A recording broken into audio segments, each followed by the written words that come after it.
Researchers have developed a new way to create living, light-emitting plants without genetic modification by embedding afterglow phosphor particles into plant tissues. These particles absorb sunlight or LED light and then slowly release it, producing visible luminescence for up to 2 hours after charging.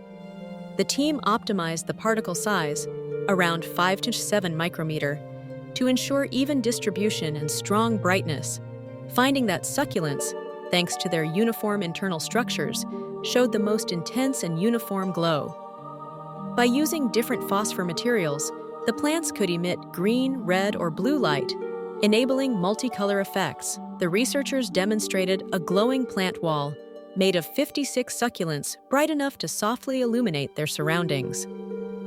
This approach is low cost, simple to apply, and powered by sunlight, suggesting potential applications in sustainable decorative lighting and biohybrid systems. However, the glow fades over time, and more work is needed to extend the technique to non-succulent plants and to understand long-term biological effects.